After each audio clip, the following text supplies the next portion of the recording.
Now we proceed to segment 3, what has happened since. Again, from Republics Ancient and Modern. In the last 6 decades, we have witnessed a consolidation of government and a centralization of administration which would have left even an Alexander Hamilton nonplussed.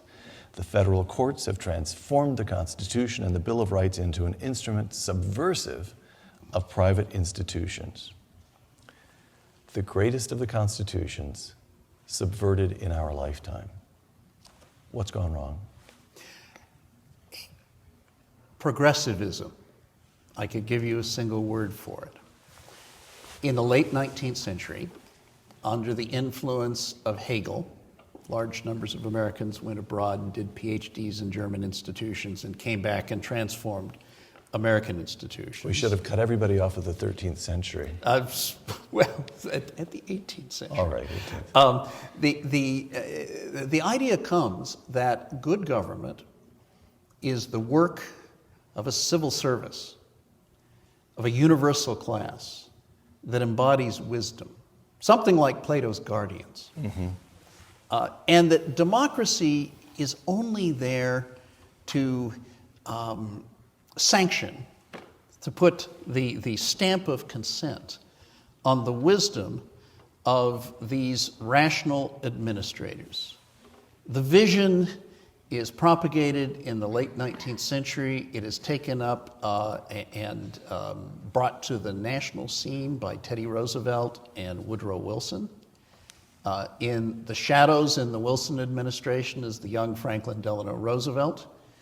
Wilson, in a way, fails politically, and Roosevelt figures out a way to succeed politically by bringing patronage politics together with rational administration. And there's a tension there because patronage politics means corruption, and rational administration is at odds with the spirit. And we're seeing this. Solyndra is a very good example of this right now, in which there's this supposedly green energy, but it turns out we're putting money into just the right pockets. Right. Right. So you get a growth of the administrative state. And it grows by always offering people a helping hand. With that helping hand goes control. One can see it best at colleges and universities. There is a law now that actually specifies essentially that you cannot change your book list for a course you're teaching between the time you announce that you're teaching the course and the time the course is offered. Can't change your mind. As a matter of federal regulation. It's a federal law.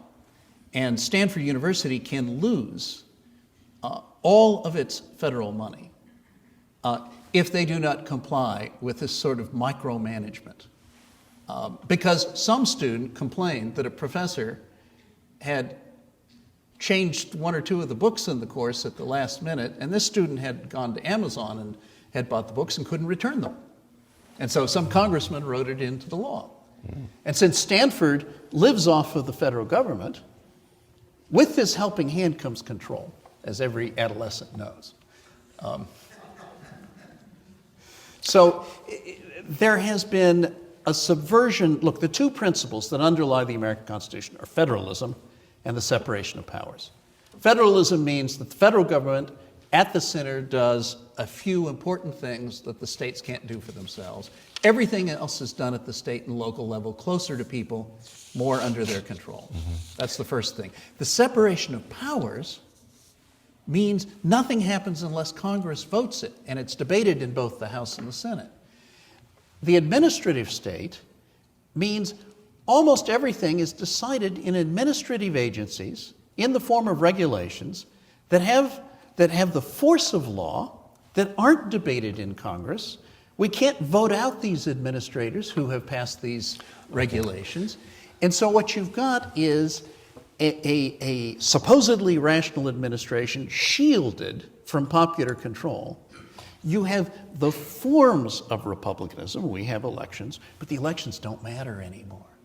Because the decisions are made by the EPA or OSHA or one of the 150 agencies set up under Obamacare.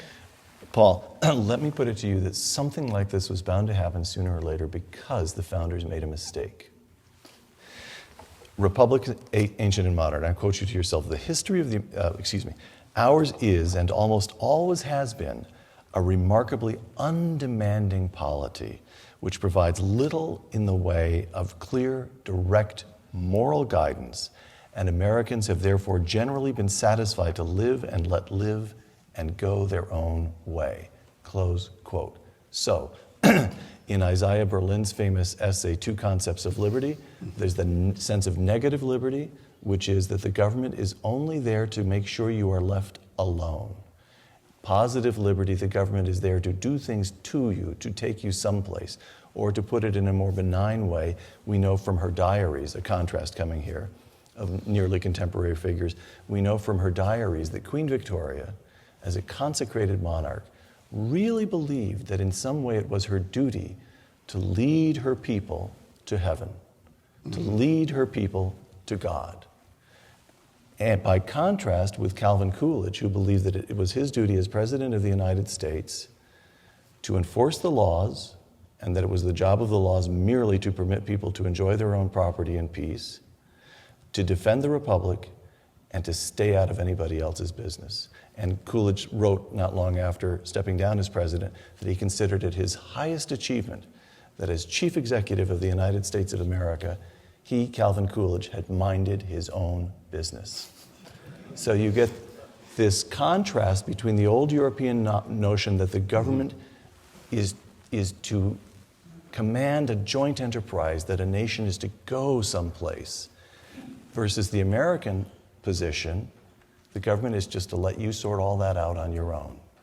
And maybe that's too much to ask of ordinary populaces. Maybe we need this therapeutic, Oprah Winfrey-like government, which says, if you have a problem, I'll have you on my talk show. I'll hold your hand. I'll come up with some sort of program to ease your pain in life. Do you see what I'm getting at? Yes.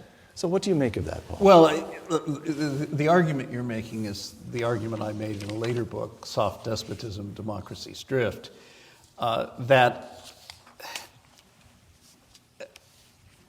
this particular form of government leaves human beings anxious.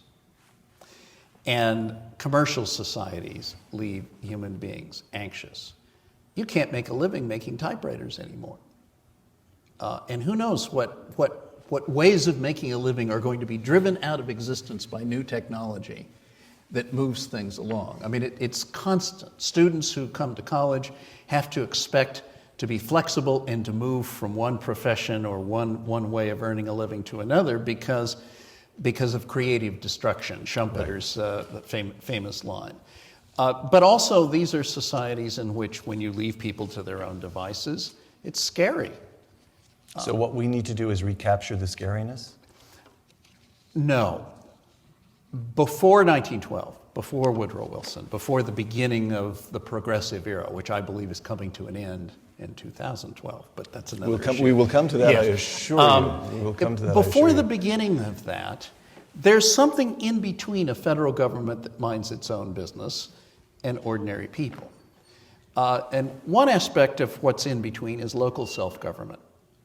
Many of the things that we now think of as being done nationally were done locally. Think of all the hospitals in this country.